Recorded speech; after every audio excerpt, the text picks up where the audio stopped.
It's Benji Cole, son of Al Cole from CBS Radio and host of People of Distinction, the talk that gives an in-depth view of some of the most dynamic, intelligent, and successful people on the planet. Run to our website, peopleofdistinction.org for more info, or you can always email me directly at benji@alcoleenterprises.com. And on the line with us today, we have Gurinder Abrol. And we're going to be discussing her amazing memoir, Thorny Life. Now, it's available for purchase through Amazon, barnesandnoble.com, pretty much any online book reseller. But people, there's another two places I want you to check out. First and foremost, her personal website, thornylife.com, and then also the publishing company, Diamond Media Press, co.com. First and foremost, through her personal site, you're going to be able to gather more information on her, more information on this fantastic narrative, as well as find the hyperlink set up to take you to the purchasing page. So one more time, that's thornylife.com. And if you haven't figured it out already, Gurinder was brought to our network, People of Distinction, by that same publishing company I mentioned a second ago, Diamond Media Press. So if you or anyone you know have a book that they'd like moved, people, give yourself the best gift you could possibly give. Contact Diamond Media and have their fantastic team move it for you. They're one of the best in the business to do it, and they specialize in taking your literary creation to the next level. Find out more information on them through diamondmediapressco.com. And listen, it is an absolute pleasure to have Gurinder here on the line. There's going to be so much to be gained here. I'm telling you, by the time we're finished with today's discussion, and please rest assured, we're only going to scratch the surface. But by the time we complete here today, you're going to run to her Amazon, Barnes & Noble pages and purchase your copies, because it is that fantastic of a resource to add to your shelf, and it's an even better gift to add to someone else's. And at the end of the day, Gurinder is the expert, okay? It's her life. She's lived it. She's going to be able to articulate it much better than I ever could. So let's bring her here with us. Gurinder, first and foremost, welcome to People of Distinction, and thank you very much for being a guest. How are you doing today? I'm fine, thank you. I don't want to waste any more time, Gurinder. I know we have a lot to discuss, and let's just jump right in. Your book is called Thorny Life. Tell us a little bit more about it. It's right from my childhood. I was born in 1964 and to Asian parents who came from India and emigrated and came to live in England. And after I was born, 15 months, when I was about 2, I suffered from cerebral palsy, which affected all my left side. And with that, because I was like a very happy baby, but when it attacked me and I suffered from it, I had to start walking and talking again, which took some time. But then with determination and encouragement from my parents, I was able to do that. Mm-hmm. And then I went to a special school. And my mum, she was a teacher when she came into the country, and she specialised in special needs. And with that encouragement, I was able to do a lot of things in my life. I was encouraged to start reading, and then I went to a normal school, and because firstly I went to a special school, which they didn't do anything. Then my mum said that, I can't learn just doing jigsaw puzzles or sitting around. So when I was 8, I went to India and went to a boarding school. And I was away from my parents for a whole year. But then when I returned back, I went to a boarding school where I became independent, learned to do things for myself. And then I was able to join in activities. Okay, I never achieved anything, but at least I took part in sports and swimming. I learned how to swim when I was about 9 with one arm, and I was able to participate in ballet and even join a lot of activities. And I was teased and I was a loner, but I just carried on, and I was able to achieve my GCSEs and then go to college and became independent by travelling by myself to one place to another and achieving A-levels. And then I got married and lived abroad for about 3 years. And I gave birth to my son. And then I came back to England because my husband said I wouldn't manage with my child. And then we bought a restaurant, and after a year, he left us. But with the help of my mother, I managed to run a restaurant which we had bought together, my husband and I. And after he left, when my son was like 1, he never saw us again. And I managed to run the restaurant with the help of my mother. And after that, we closed the restaurant and we returned back to Birmingham because my mother was a headmistress. She was doing 2 jobs at the time.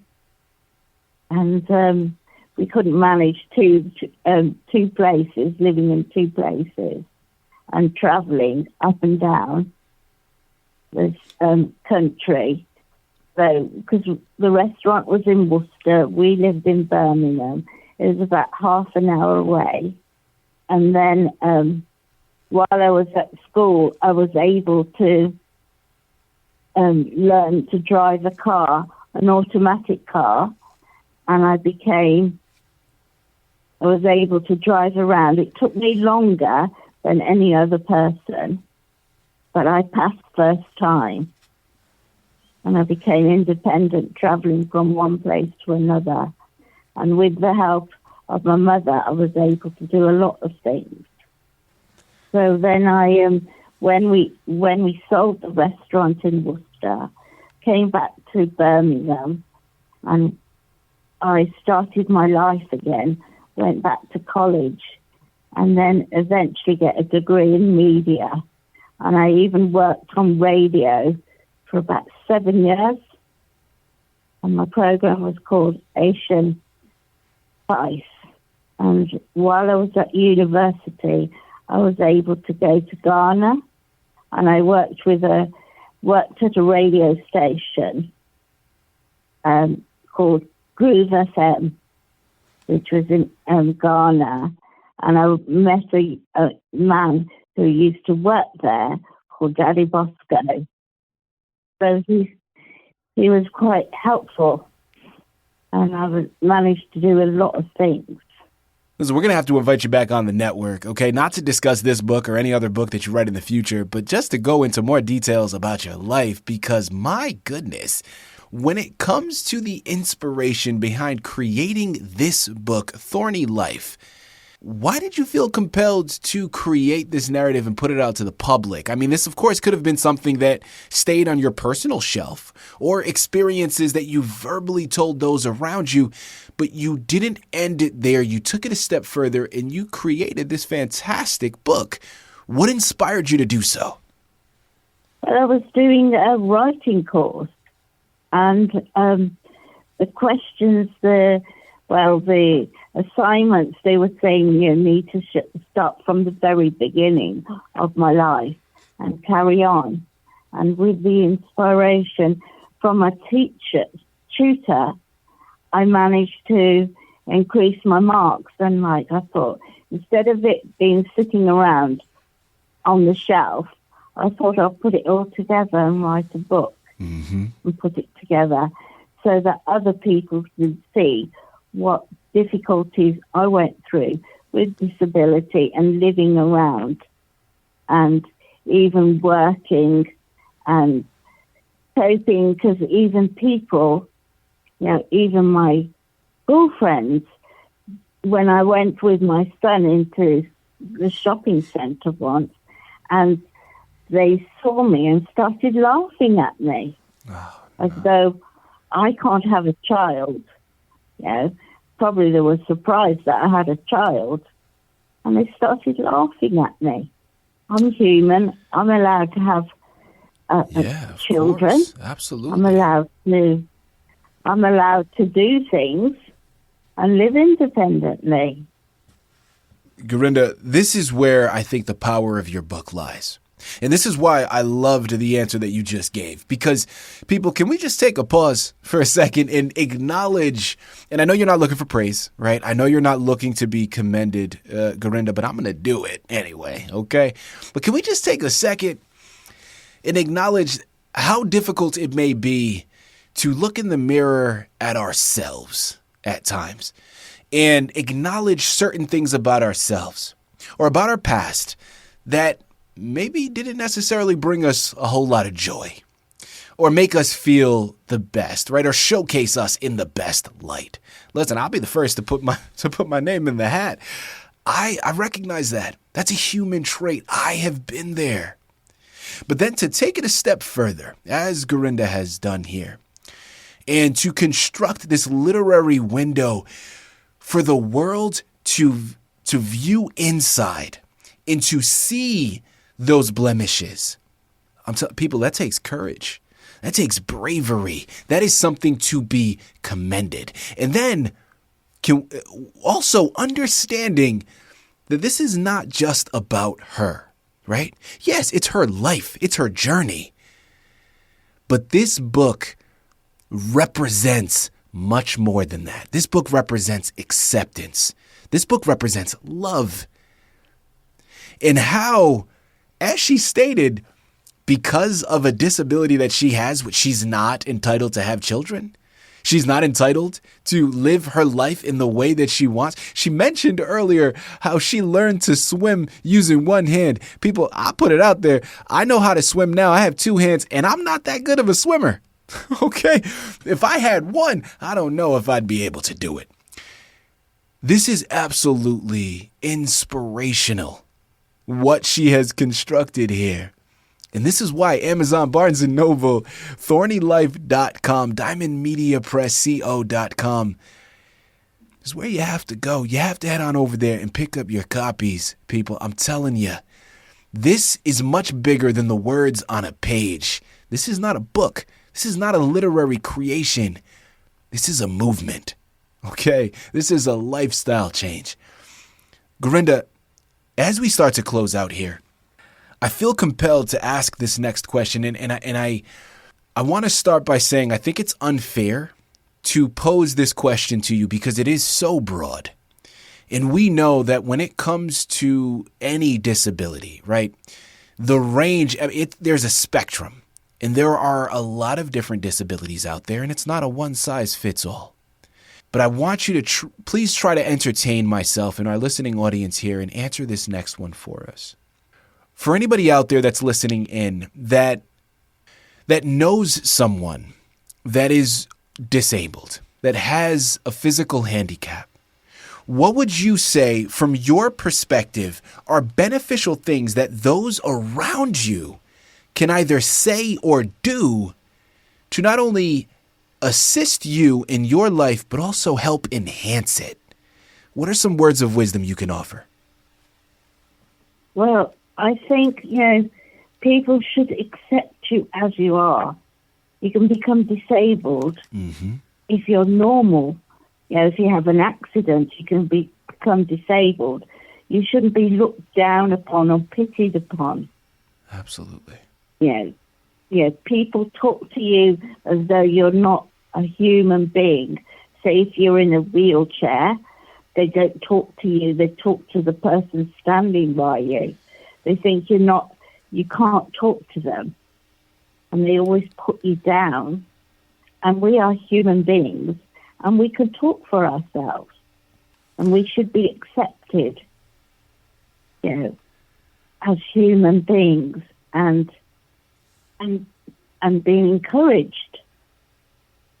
Because it was my mum who encouraged me to do a lot of things, where my dad put pity on me, trying to say, oh, you can't do it, but I can do it.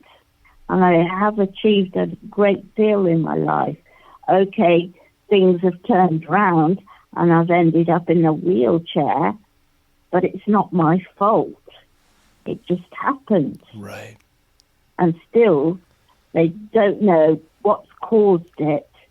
And they were saying to me, my consultant said to me, it might be MS, but now I found out it's not MS. So I said to him, what can you do for me? And he's saying, we can't do anything. You just have to accept what's happened. Found it difficult, but I'm trying to accept it. It's now 8 years since I found out that I might have MS, but I don't have it. And people don't want to know you because you've got a disability or you're in a wheelchair. People just run away as though they're going to catch it. So they think, no, we're not going to be her friend. But I manage to do things now. I go out on the bus and I travel on the bus with a friend and I go round and I have quite a few friends who will go out with me. But there are other people who don't want to know me. So I've just accepted what happened to me. We do the best I can with life. And I even volunteer locally at a local library because I used to work in a library at a college. And when this all happened, they didn't want to accept me. So now I'm just working voluntary and I go twice a week and everybody's they look down upon you, but some people are like say, yes, I go up to them and say, hello, how was it? How are you? And I talk to them and people want to know about you. But there are other people who don't want to know you. So I thought to myself, I don't really want to know them if they don't want to know me. So I have to take the best thing I can with life and just carry on. People, I'm telling you, listen, could we have selected a more perfect embodiment of a person of distinction? I mean, Gurinder absolutely is the fullest embodiment of it, right? She represents it to a T. As I mentioned, people, Thorny Life is a wonderful resource to add to your shelf. And her last answer that she just gave is a wonderful education, but it's far bigger than just dealing with the disabled community. Of course, she's talking from her perspective. So yes, absolutely, taking it at face value and understanding that when you're dealing with someone with a physical disability, not pitying them, right? Treating them like a human being, giving them the respect that they deserve, and not treating them like they're an alien, right? Not treating them like there's something wrong with them. But can we take a second and just stop and acknowledge it? I mean, isn't that something that we want to do with just anyone? Isn't that something that we should just be doing with every single person? This is why this book and what it represents is far larger than her life and her story. It starts there. Oh, yeah. It's much bigger than that. Listen, I can go on and on for days, and I can sit here and I can talk to Gurinder for hours. A, there's that much content to go into. But B, she's just such an amazing person. I enjoy talking to her. This is a wonderful thing. But I'm going to do you all a favor, and I'm going to close this out, and I'm going to tell you one more time that Amazon and Barnes & Noble are where you have to go. Thorny Life is the title you have to pick up, and Gurinder Abrol is the author you have to thank for bringing it to your table. A wonderful education for you all to receive. Head on over there today, pick up your copies, and you can thank me later. Gurinder, this has been an absolute pleasure. Such an honor. I really do mean that. Thank you once again for being a guest on People of Distinction. Thank you, Benji.